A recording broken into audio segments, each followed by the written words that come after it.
ચાલો વિદ્યાર્થી મિત્રો, ધોરણ 10 ગણિત પ્રકરણ 4 દ્વિઘાત સમીકરણ લેક્ચર 4ની અંદર તમારું સ્વાગત છે.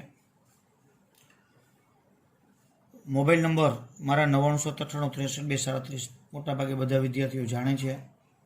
કાંઈ પ્રશ્ન પ્રોબ્લેમ હોય તો તેમાં પૂછી શકાય. આપણે આગળના 3 લેક્ચરમાં દ્વિઘાત સમીકરણની સામાન્ય બાબત, તેના ઉકેલ, અવયવની રીતે અને તેની સાથે સંકળાયેલી અન્ય બાબતો આપણે જોઈ હતી. ઉકેલ છે કે કેમ, ઉકેલ હોય તો કે શોધો, એવું બધું.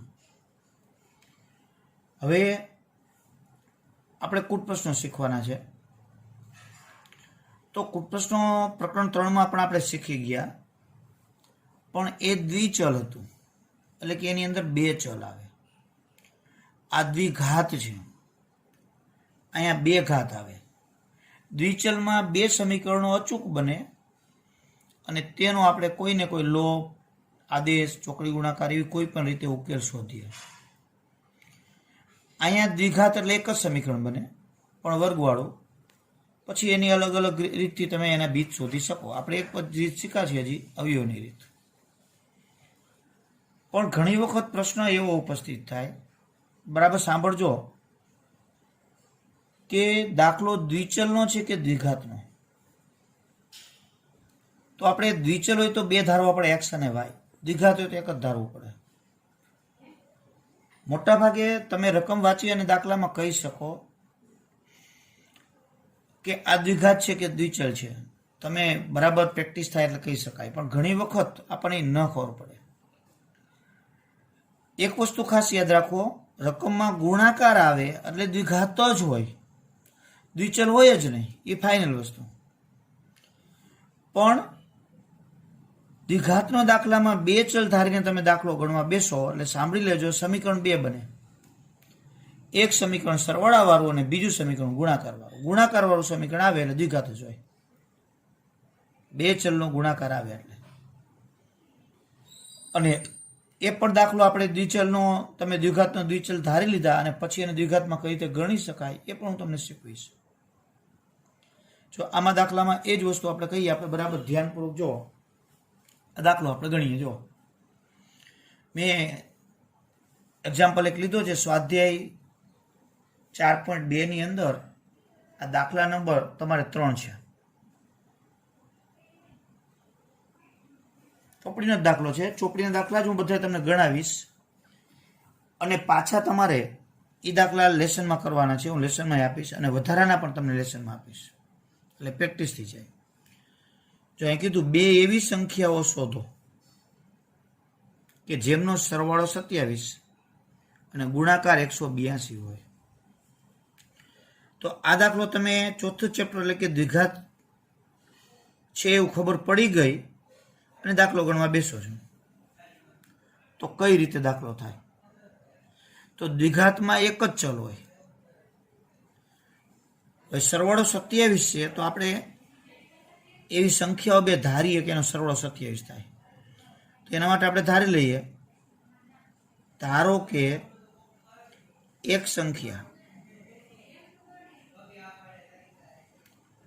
x છે અને બીજી સંખ્યા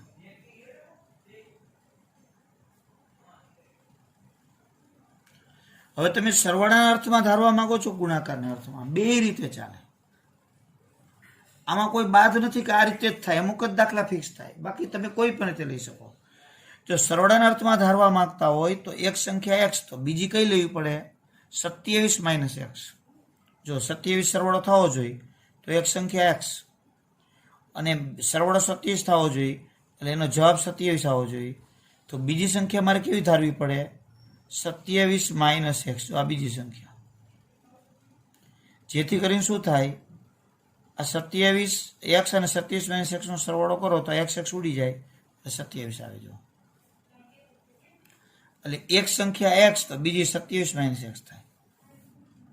સરવાળાના અર્થમાં લઈએ તો આના ઉપરથી ગમે તે 2 મિત્રોની ઉંમર 30 વર્ષ છે. 2 મિત્રોની ઉંમર 30 વર્ષ છે તો એકની x તો બીજાની 30 - x. જો બે સંખ્યાનો સરવાળો 25 છે તો એક સંખ્યા x તો બીજી 25 માઇનસ x. એટલે આવું બધું તમે લઈ શકો. બરાબર, આ તો મેં તમને સમજાવવા લીધું. તો અહીંયા બે સંખ્યાનો સરવાળો 27 છે તો એક સંખ્યા x તો બીજી 27 માઇનસ x થશે. તમે કે સાહેબ ગુણાકારનું કરો તો લઈ શકો. તો એક સંખ્યા x તો બીજી 182 ના છેદમાં x. જેથી કરીને આ બેનો ગુણાકાર કરો તો x ઉડી જાય 182. જો તો આવું ધારવું પડે. એક સંખ્યા x તો બીજી 182 છેદમાં x. ધારો જવાબ છે એમ જ આવશે અને બધું સાચું. સમજાય છે મિત્રો? સરવાળા ઉપરથી પણ ધારી શકો, ગુણાકાર પરથી પણ ધારી શકાય. તો આપણે અહીં સરવાળા ઉપરથી લીધી એક x તો બીજી 27 માઇનસ x. હવે આપણી શરત શું છે? બંને સંખ્યાનો હવે સરવાળા ઉપર લીધી છે તો બંને સંખ્યાનો ગુણાકાર 182 છે. તો આપણે બંને સંખ્યા એટલે કોણ? એક x અને બીજી 27 માઇનસ x. એનો ગુણાકાર 182. હવે આનું સાદુરૂપ આપીએ તો x 27 ને ગુણે એટલે 27x. x ને ગુણે એટલે માઇનસ x નો સ્ક્વેર વત્તે ઓછે ઓછા. હવે આ x નો વર્ગ માઇનસ છે તો ઓ બાજુ જવા દઈએ એટલે પ્લસ થઈ જાય. 27x ઓ બાજુ જાય એટલે માઇનસ થઈ જાય અને 182 તો પ્લસ હતા જ. તો આ સમીકરણ બની ગયું. હવે આ દ્વિઘાત સમીકરણ થઈ ગયું એને અવયવ પાડવા પડે. અવયવ હવે મોટા આવશે. આમાં અવયવમાં જેને ગ્રીપ હશે એને જ ભાગ પડશે અને જેને ગ્રીપ નહીં હોય એને હું જે ટ્રીપ્સ આપતો જાઉં એને બરાબર ધ્યાનપૂર્વક લેવાની છે. અહીંયા તમારા અવિભાજ્ય અવયવ પાડીને ઓલું કરીને એવી એકેય રીત તમારી અહીંયા ચાલશે નહીં. કારણ કે સંખ્યા જ મોટી હશે. એ તો સાહેબો શીખડાવવા માટે અવિભાજ્ય અવયવ પાડીને પછી ઓલા એના અવયવ લઈ લે ને એવું બધું કરે. એ નાની સંખ્યા 100 થી નાની હોય એમાં હાલે. 100 થી મોટી સંખ્યા આવે એટલે એકેય પત્તી હાલે નહીં. અહીંયા જોજો એ કંઈ કરશે જ નહીં, મોઢે લખી નાખશે ભાગ. સ્કૂલમાં શીખડાવતો જ ગમે કે બીજી ગમે તમે જુઓ તો સીધા ભાગ લખી નાખશે. તમે એમ કહેશો કે શીખડાવો તો કેવી રીતે ભાગ, તો એ એમ ગોટાવાર દેશે. એટલે અહીંયા તમારી એક રીત પર નહીં ચાલે. એની અંદર તમારે આપણી ટ્રિક્સથી જ એની અંદર અવયવના ભાગ પાડવા પડે. ચાલો તો આપણે અવયવના ભાગ પાડીએ. અહીંયા જો આ રકમાં જ તો આ પદ અને આ પદનો ગુણાકાર એટલે અહીંયા મોટા ભાગે જનરલી એક જ આવશે, કંઈક જ કંઈક બીજું હશે એટલે એ સરળતા રહેશે. 1 ગુણ્યા 182 એટલે ગુણાકાર 182 આવવો જોઈએ. સાંભળજો હવે, છેલ્લા પદની નિશાની અને વચ્ચેના પદની સંખ્યા. ગુણાકાર 182 સરવાળો 27. આવા ભાગ મોઢે ન થાય તો અહીં ઊંધું લઈ લેવાનું. પહેલા સરવાળો નક્કી કરવાનો અને ગુણાકાર 182 લાવવાનો. બરાબર સાંભળજો. તો સરવાળો 27 થાય એવી બે સંખ્યા ગમે તે તમે નક્કી કરી લ્યો. હાલો, મોટા ભાગે આપણે 27 સરવાળો લાવવો હોય તો 27 થી નાની સંખ્યા હોય તો જ સરવાળો 27 થાય. એ ફાઇનલ વસ્તુ. સરવાળો 27 હોય એટલે બંને સંખ્યા કેવી હોય? 27 થી નાની. તો 27 થી નાની સંખ્યામાં 0 વાળી પહેલા કોણ આવે? 20. જો 27 થી નાની લ્યો તો 25 પછી 20. તો એવી શૂન્યવાળી જ પસંદ કરવી. તો ચાલો તમે જોડી બનાવો તો 20 સાથે કોને મૂકો તો 27 થાય 7. તો 27 થઈ ગયા. લખવાની જરૂર નથી, મોઢે જ થઈ જાય. 20 ને 7 27. હવે આ બેનો ગુણાકાર કરો તો 7 ને 2 નો ગુણાકાર 7 દુ 14 ને 1 શૂન્ય ચડે એટલે 140. તો સરવાળો 27 બરાબર થઈ ગયું. ઓકે, ગુણાકાર 182 આવતો નથી એટલે આ બે સંખ્યા આપણા માટે નકામી. પણ એટલું નક્કી થઈ ગયું કે હજી 20 અને 7 માં ન આવી તો એનાથી આગળ જવું પડે. તો એનાથી આગળ આપણે જઈએ તો આ બેનો ગુણાકાર 140 એટલે 182 થી નજીક છે. તો પછી 20 પછી 15 લેવાય. તો 15 માં કેટલા ઉમેરીએ તો 27 થાય. સરવાળો તો 27 જાળવી જ રાખવાનો. તો તો 12, 15 ને 12 27. જો એનો ગુણાકાર કરી નાખવાનો. તો એ પણ રફમાં ગુણાકાર કરવો વાર લાગે થોડીક. 15 ગુણ્યા 12 એટલે 180. તો 180 182 કરતાં હજી થોડીક ઓછી રહી. એનો અર્થ એ થયો કે આપણે આપણા જે ભાગ લાવવાના છે એની એકદમ નજીક પહોંચી ગયા છે. હજી બરાબર જો હવે નજીક પહોંચી ગયા છે તો 15ની જગ્યાએ 14 લઈ લેવાય અને 12ની જગ્યાએ 13. તો જ સરવાળો તમારે 27 રહે. જો અહીં એક હજી ઘટાડ્યો તો અહીં વધારવો પડે. હવે આને બેનો ગુણાકાર 14 ગુણ્યા 13, 14 એકા 14, 14 તરી 42. તૈયાર થઈ ગયા. જો ભાગ ગુણાકાર 182 આવી ગયો. ફરીથી એક વખત તમને ગણાવું, સાંભળજો બરાબર. ગુણાકાર 182 રેડી થઈ ગયા. છેલ્લા પદની નિશાની, વચ્ચેના પદની સંખ્યા.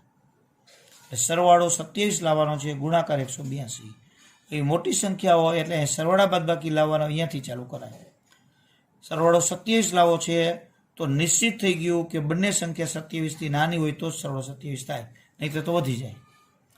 તો આપણે સરળતા ખાતર મોટા ભાગે શું કરીએ, 27થી નાની તરતની સંખ્યા 0 વાળી કઈ તો કે 20. તો 20 સાથે 7 લ્યો તો 27 થાય. એ બેનો ગુણાકાર મોઢે થઈ ગયો 140. તો 140 ગુણાકાર અહીંયા 182 જોઈએ છે એટલે એ ભાગ આપણે ન ચાલે. તો 20 પછી મેં કેટલા લીધા? 15. તો તરત 5નો વધારો કર્યો. કોઈ તો 19 18 લેતા જાય તો હાલે, વાર લાગે. 15 લીધા તો સામે મારે 12 લેવા પડે તો જ સરવાળો 27 થાય. તો 15 ને 12નો ગુણાકાર 180 આવ્યા. હજી થોડુંક ઓછું રહી ગયું. 14 ને 13 તો આવી ગયા. તો અહીંયા આપણે ભાગ નિશ્ચિત થઈ ગયા 14 અને 13. હવે મેં તમને આગળ કીધું છે કે અહીંયા સહગુણક 1 હોય તો ડાયરેક્ટ અવયવ લખવાની ટેવ સૌથી ઉત્તમ. તો x છે, xનો વર્ગ, તો બે જગ્યાએ x કાંસો મૂકી દેવાના. ભાગ કોણ આવ્યું? 14 અને 13. કોઈ પણ જગ્યાએ 14 અને બીજે 13 મૂકી દો. અહીંયા 13 મૂકો તો અહીંયા 14. હવે સરવાળાની દ્રષ્ટિએ ભાગ છે બાદ બાકી સરવાળાની. જો તો બેની નિશાની મધ્યમ પદ જેવી આવ્યું. તો યાર બાદબાકીની દ્રષ્ટિએ હોય તો મોટાની મધ્યમ પદ જેવી, નાનાની વિરુદ્ધ. મોટાની મધ્યમ પદ જેવી લેવાની, નાનાની વિરુદ્ધ લેવાની. ચાલો અહીંથી x - 14 બરાબર 0 અથવા x - 13 બરાબર 0. તો x બરાબર 14 અથવા x બરાબર 13. તો બે સંખ્યા આપણને મળી ગઈ.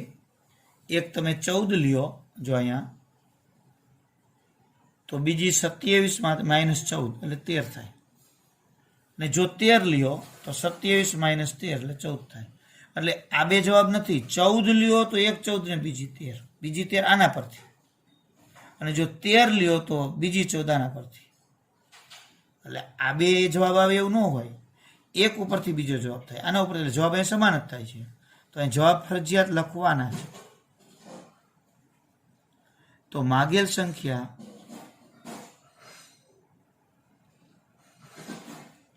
તેર અને 14 છે. એટલે આ રીતે દાખલો થાય. આ બધું તો રફકામ છે,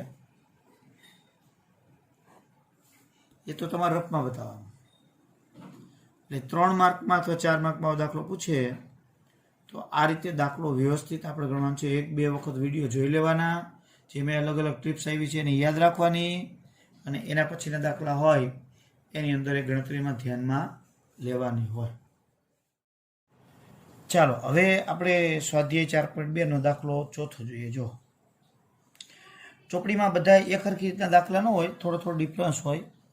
સમીકરણ બનાવતા આવડી જાય પછી તો આમાં સહેલું જ છે, અવયવ જ પાડવાનો હોય. જો અહીંયા જેના વર્ગોનો સરવાળો 365 થાય એવી બે ક્રમિક પૂર્ણાંક સંખ્યાઓ શોધો. લ્યો અહીંયા બે ક્રમિક પૂર્ણાંક સંખ્યા લેવાની છે. મોટાભાગે ક્રમિક પૂર્ણાંક સંખ્યાવાળા દાખલાઓ છે એ તમારે આમ જુઓ તો દ્વિઘાત સમીકરણના જોઈએ. ક્રમિક સંખ્યા એટલે શું? તરત પછીની આવતી.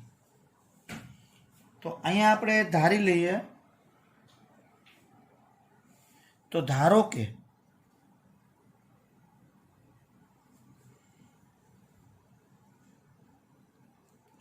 હવે કેવી ક્રમિક પૂર્ણાંક છે, તો અહીંયા બે ક્રમિક પૂર્ણાંક સંખ્યા, એટલે અહીંયા તમારે ક્રમિક સંખ્યાઓ કીધી છે એટલે તરત પછીની થઈ. તો ધારો કે બે ક્રમિક સંખ્યાઓ, બે ક્રમિક પૂર્ણાંક સંખ્યા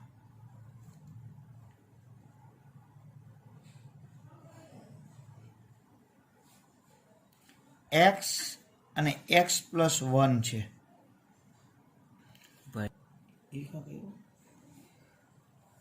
ચાલો હાલો, હવે અહીંયા જો હું ક્રમિક સંખ્યા વિશે તમને થોડીક વિગત આપું, કારણ કે દરેક દાખલામાં મારે તમને કાંઈક ને કંઈક ટિપ્સ તો આપવી જ પડશે.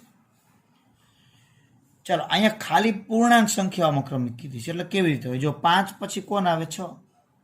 તો 5 ની ક્રમિક 6, 6 ની ક્રમિક 7, 1 ની ક્રમિક 2, જો 1 1 વધે 10 ની ક્રમિક 11. તો એનો અર્થ એ થયો કોઈ પણ સંખ્યા હોય એમાં 1 ઉમેરો એટલે ક્રમિક થાય. કેમાં? પૂર્ણાંક સંખ્યામાં. તો આપણે અહીંયા થોડીક આ વિગત ધ્યાનમાં લેવાની છે. જો ધન પૂર્ણાંક સંખ્યા અથવા પૂર્ણાંક સંખ્યા કહીએ, ધન પૂર્ણાંક અથવા પ્રાકૃતિક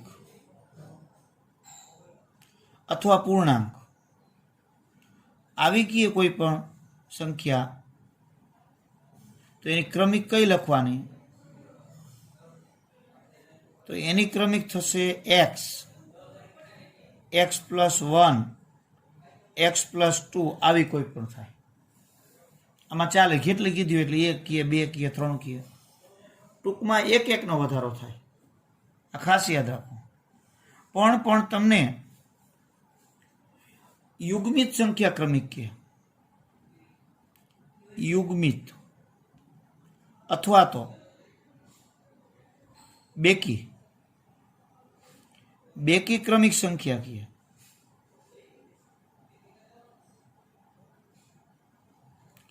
તો તમારે શું થશે? બેકી ક્રમિક સંખ્યા ગમે તે કહીએ તો એની ક્રમિક તમારે લખવી હોય તો એક્સ. હાલો, આપણે બેકી ક્રમિક લેવી છે યુગ્મિત, એટલે બેકી સંખ્યા આપણે કોણ? તો કે 2. 2 પછી બેકી કોણ આવે? 4, જો 2 વધ્યા. ત્યાર પછી 4 પછી 6, તો વળી 2 વધે. તો 10મી બેકી લ્યો તો 12 અને 2 વધે.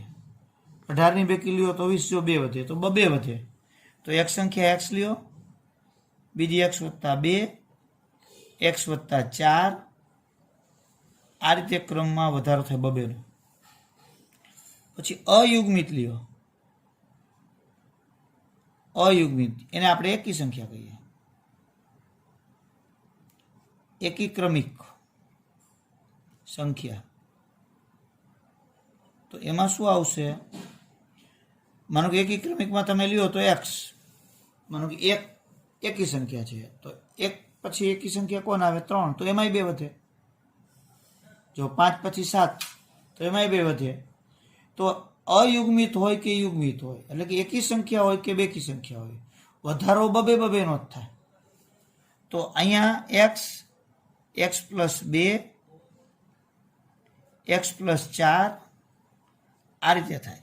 ઘણી વખત શું છે, યુગ્મિત સંખ્યામાં 2x ધારે, પછી 2 વધારે, અને અયુગ્મિતમાં 2x પ્લસ 1 ધારે અને પછી 2 વધારે, તોય ચાલે. પણ આમાં તમારા બધા પ્રશ્નો સોલ્વ થઈ જશે. એકી સંખ્યા કીએ કે એકી સંખ્યા કીએ, એક્સ જ ધારવાના અને 2 વધારવાના.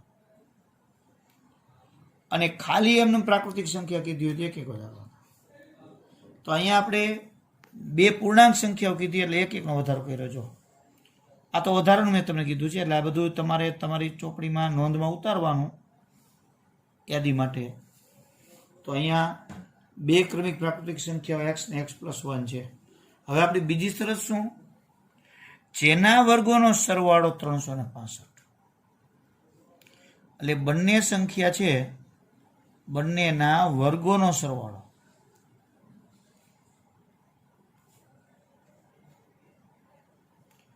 $365 છે. તો એ શરતને આપણે ફોલો કરીએ તો બંનેના વર્ગોનો સરવાળો, જો સરવાળાનો વર્ગ નથી જોજો, બંનેના વર્ગો કરવાના. તો આ એક્સ છે તો એનો વર્ગ, એક્સનો વર્ગ. x+1 છે તો એનો વર્ગ, એટલે આ એનો વર્ગ.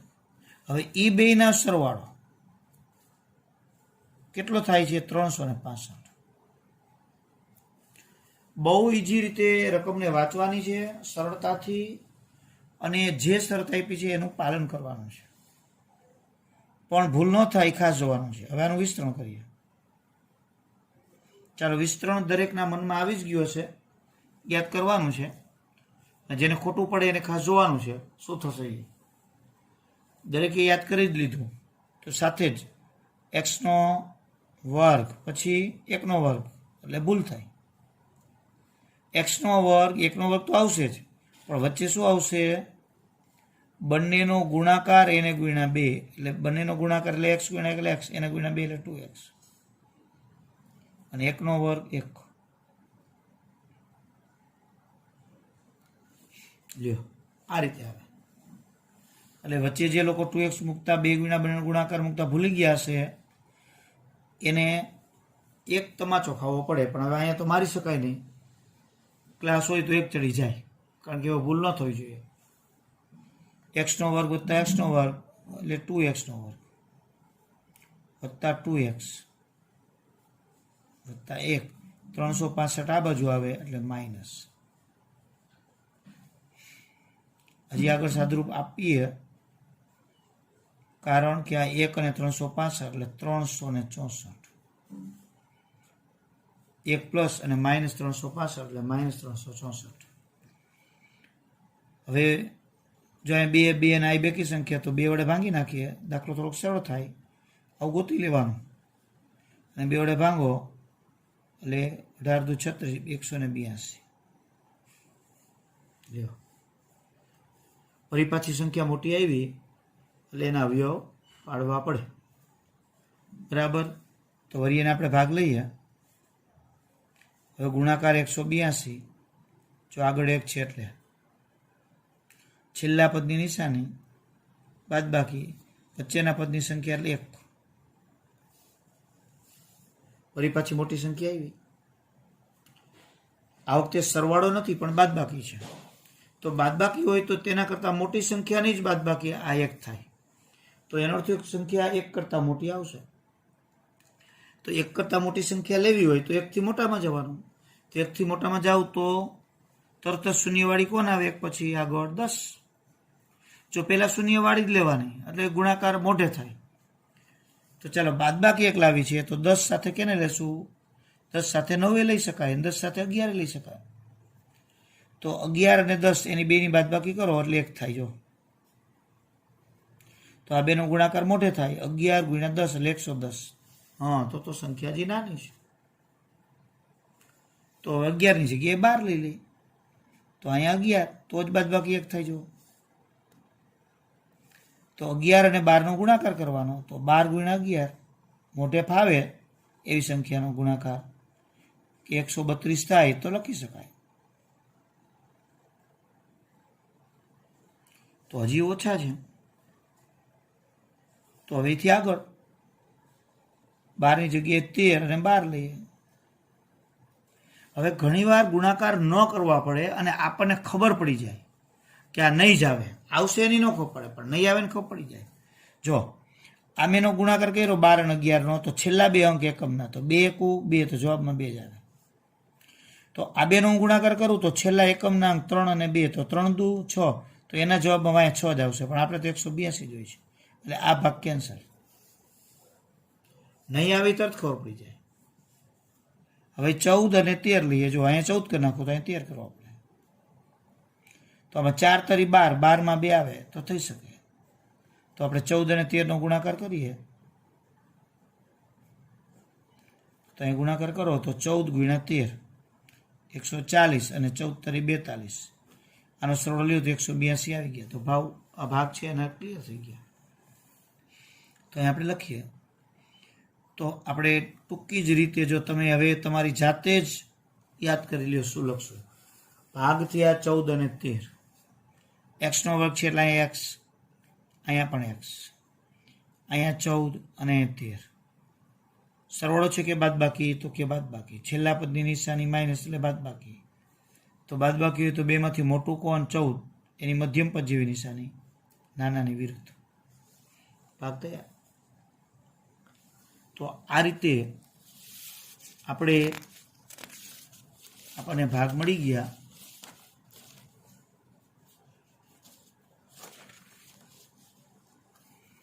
તો તેથી x + 14 બરાબર 0 અથવા x - 13 બરાબર 0. તો x બરાબર -14 અથવા x બરાબર 13. હવે આપણને આ જે સંખ્યા છે એ ધન પૂર્ણાંક સંખ્યા હતી. આપણે જે ધારી હતી એ સંખ્યા કેવી હતી? ધન પૂર્ણાંક સંખ્યા. આપણે અહીંયા બે ક્રમિક ખાલી પૂર્ણાંક નહીં પણ ધન પૂર્ણાંક. તો આ ઋણ છે એ ન ચાલે. એટલે ધન પૂર્ણાંક સંખ્યા હોવાથી એક સંખ્યા x બરાબર 13 અને બીજી એનાથી એક વધુ એટલે 13 + 1 એટલે 14. જો આ -14 ઘણા શું છે? આ બે જવાબ જોઈ પાછળ જોવે સાહેબ આમાં તો બે પ્લસ છે પણ ખરેખર આ સંખ્યા છે જ નહીં. એટલે આપણે લઈએ તો માગેલ ધન પૂર્ણાંક સંખ્યા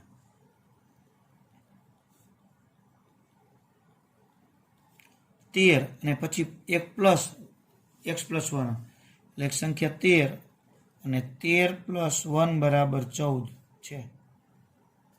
આ રીતે દાખલો થાય. જો બે કુટ પ્રશ્ન મેં શીખવાડ્યો એમાં કેટલી બધી તમને અંદર ટિપ્સો આપી. એક તો ભાગ પાડવાની, તારવાની. એટલે આવી બધી બાબતો આપણે જો યાદ રાખવા માંડીએ તો દાખલો આપણેથી સરળ થાય, નહીં તો ન થાય. ચાલો ઉદાહરણ 11 છે એને આપણે ગણીએ. જો આમ તો આના પહેલા દાખલો ગણાયો હોય એના જેવો જ ગણાય પણ એક પુનરાવર્તન થઈ જાય. બે ક્રમિક અયુગ્મ ધન પૂર્ણાંક સંખ્યા છે. હમણાં જ આપણે દાખલો ગણ્યો એમાં ધન પૂર્ણાંક ક્રમિક સંખ્યા હતી. અહીંયા બે ક્રમિક અયુગ્મ ધન પૂર્ણાંક સંખ્યા છે. તેના વર્ગનો સરવાળો 290 છે. જે લોકોને ફાવી ગયું હોય સાહેબ કે આ તો આવડે એમને, તો એને વિડીયો બંધ કરી સ્ટોપ કરી અને જાતે ગણી જ નાખવાનું. પછી જોવાનું સાચો થયો ખોટો. જેટલું તમે જાતે ગણશો એટલું જ ગણિત તમને આવડશે. જોઈ જોઈને ગણશો એટલું ગણિત નહીં આવડે. આપણે અહીં ધારી લઈએ, ધારો કે બે ક્રમિક અયુગ્મ ધન પૂર્ણાંક છે. એટલે આપણે એ ધારી લઈએ બે ક્રમિક અયુગ્મ એટલે એકી અયુગ્મ ધન પૂર્ણાંક સંખ્યાઓ x અને x + 2 છે. અયુગ્મ હોય કે યુગ્મ હોય બે ઉમેરવાના. ખાલી તમને ધન પૂર્ણાંક કહીએ તો એક ઉમેરવાના. હવે બીજી શરત છે એના વર્ગોનો સરવાળો. તો આ બંને સંખ્યા છે, બંને સંખ્યાના વર્ગોનો સરવાળો 290 છે. કેટલી વાર બંનેનો ગુણાકાર કહીએ તો ગુણાકાર લેવાનો, વર્ગોનો સરવાળો કહીએ તો વર્ગોનો સરવાળો લેવાનો. બે જ વસ્તુ આવે, કા વર્ગોનો સરવાળો આવે કા ગુણાકાર આવે. તો એ વર્ગોનો સરવાળો છે એટલે x નો વર્ગ, x + 2 એનો સ્ક્વેર બરાબર 290. અહીંથી સાદુરૂપ તો તમને આવડવું જ જોઈએ ખરેખર તો. અને હું તો એમ કહું જ્યાંથી આવડે ત્યાંથી જાતે કરવાનું. ભલે ખોટું પડે, એકવાર ખોટું પડશે તો કંઈક સાચું પડશે. x નો વર્ગ અહીંયા વિસ્તરણ પાછું આવ્યું જુઓ. તો x નો વર્ગ પહેલા પદનો 2 ગુણ્યા બંનેનો ગુણાકાર એટલે 2 નો ગુણાકાર 2x × 2 એટલે 4x અને 2 નો વર્ગ 4. સાદુરૂપ આપીએ x નો વર્ગ ને x નો વર્ગ એટલે 2x નો વર્ગ વત્તા 4x વત્તા 4. 290 ને આ બાજુ લઈએ એટલે માઇનસ થઈ જાય. જો એ બધી વસ્તુ તો આપણને આવડે છે. સાદુરૂપ પૂર્ણ કરીએ પહેલા. આમાં તો કંઈ સાદુરૂપ થતું નથી. વત્તા 4 અને ઓછા 290 એટલે અહીંયા બાદબાકી થાય. 290 માંથી 4 બાદ કરવા એટલે 286. એટલે આવું આપણને એક સમીકરણ મળ્યું. હવે અહીંયા આપણને ખ્યાલ આવી જવો જોઈએ કે આ સમીકરણ છે એની અંદર બે વડે અહીંયા ભાંગી શકાય છે. જો અહીંયા ભાંગી શકાય અને આ બેકી સંખ્યા ભાંગી શકાય, તો જેથી કરીને દાખલો હંમેશા ભાંગતા હોય બધાને, જો 3 ને ભાંગી શકાય તો જ ભાંગવાના, તો જ દાખલો સરળ થાય. તો અહીંયા બે વડે ભાંગી એટલે ઉડી ગયા, અહીંયા 2 અને આને 2 વડે ભાંગી તો અહીં 14 દુ 28 એટલે 3 દુ 6 એટલે 143. એટલે અહીંયા જો 2x નો વર્ગ છે એટલે x નો વર્ગ આવ્યા, પ્લસ 4x છે એટલે પ્લસ 4x માઇનસ ને પ્લસ, અને 143 માઇનસ. એટલે આ સમીકરણ આપણને મળી ગયું. હવે અહીંયાથી ભાગ પાડવાનો છે. હજી એકવાર ભાગ શીખવાડું, પણ તમે જાતે જ પહેલા પ્રયત્ન કરી જુઓ, પછી જ ભાગ જે મેં જોયા છે એ રીતે તમે જે બનાવું છું તમે જોએ. એટલે અહીંયા હું વિડીયો તમારે સ્ટોપ કરીને ભાગ જાતે પહેલાં કરવાના છે.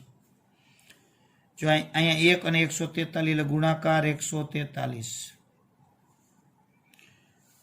એટલે મારે તો વિડીયો સળંગ હોય, પણ તમારે સ્ટોપ કરી અને જાતે જ ભાગ કરવાના અને મેળવવાના, પછી જોવાના કે આપણે બરાબર આવ્યા કે નહીં. છેલ્લા પદની નિશાની એટલે માઇનસ 2, બાદબાકી 2 ગુણાકાર 143. તો 2 બાદબાકી હોય તો સંખ્યા 2 કરતાં મોટી હોય, સરવાળો હોય તો સંખ્યા તેનાથી નાની હોય. અહીંયા 2 બાદબાકી એટલે ગુણાકાર, બાદબાકી 2 એટલે સંખ્યા 2 થી મોટી. તો 2 થી મોટી વાળું 0 વાળું કોણ? તો કે 10. 10 સાથે કોને લેશો? તો 12 ને. 10 અને 12 એટલે 12 માંથી 10 જાય એટલે 2 આવે. ભલે પછી આપણે માઇનસ પ્લસ ગમે તે લેવો. એટલે 12 અને 10 ગુણાકાર, બાદબાકી 2 ગુણાકાર 120, તો મોઢે જ થઈ જાય. 10 આ 10 20 30 એવા એટલે ગુણાકાર મોઢે જ થાય. તો ગુણાકાર 120 આપણે તો 143 જોઈએ છે. તો એક આગળ વધીએ 13 અને 11, તો બાદબાકી તો 2 જ રહેવાની. તો 13 ગુણ્યા 11 માં જોઈ લેવાનું. જો અહીંયા 3 અને 1 નો ગુણાકાર 3 1 3 છે, એટલે લગભગ હોય, ફાઇનલ 100% હોય એવું નથી કહેતો. અમુકમાં આવશે, જો ન થતો હોય તો વળી બીજા આગળ જવું પડે, પણ લગભગ હોય એટલે પાકું કરવા માટે ગુણાકાર કરી લેવાનો. 1 વડે ગુણો એટલે 130 થયા, વળી 1 વડે ગુણો એટલે 13, જો 143 થઈ ગયા. પછી ટેવ રાખવાની છે અવયવ પાડવાની. x ક્યાં ભાગ છે? 13 અને 11, તો એક જગ્યાએ 13 ને બીજી 11. બાદબાકી છે તો મોટાની મધ્યમ પદ જેવી, મધ્યમ પદ પ્લસ એટલે મોટા 13 તો પ્લસ, નાનાની વિરુદ્ધ. અહીંયા 11 મૂક્યો તો અહીંયા 13 મૂક્યો તો 13 અહીંયા પ્લસ આવે તો માઇનસ 11 આવે. એ ગમે તે માડું ચાલે. હવે અહીંયાથી x વત્તા 13 બરાબર 0, અથવા x માઇનસ 11 બરાબર 0. તો x બરાબર માઇનસ 13 અથવા x બરાબર 11. હવે અહીંયા આપણને સંખ્યા કેવી કીધી છે?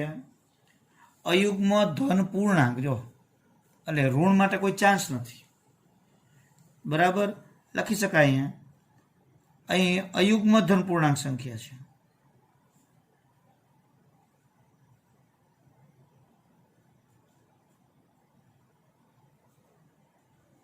તેથી x બરાબર 11. હવે તો માગેલ સંખ્યા શું થઈ ગઈ? તો માગેલ સંખ્યા એક x એટલે 11 અને બીજી x પ્લસ 2 આપણે ધાર્યું એમાં, એટલે 11 ને 2 13. એટલે આ રીતે દાખલો થાય. જો ચાલો આપણે એક આ થોડોક પ્રેક્ટિસ બુકનો દાખલો છે એને જોઈએ. જો કૂટ પ્રશ્નો ક્યાં કેવા પૂછાય એ નક્કી જ ન કહી શકાય. માર્ચ 2020ની અંદર કૂટ પ્રશ્નો પૂછ્યા, એ બંને કૂટ પ્રશ્નો, એક ત્રીજા ચેપ્ટરનો ચોથા ચેપ્ટરનો, બંને 12ના જ હતા. ચોપડીનો દાખલો જ નહોતો. આખા પેપરની અંદર 4 દાખલા ચોપડીને બેઠા હતા, આખા પેપરમાં ટોટલી 12નું. એટલે આવું પરીક્ષાની અંદર પૂછાય તો આપણે પ્રેક્ટિસ કરી હોય તો જ સરળતા રહીએ, બાકી ખાલી ટેક્સ્ટ બુક કે ન ચાલે.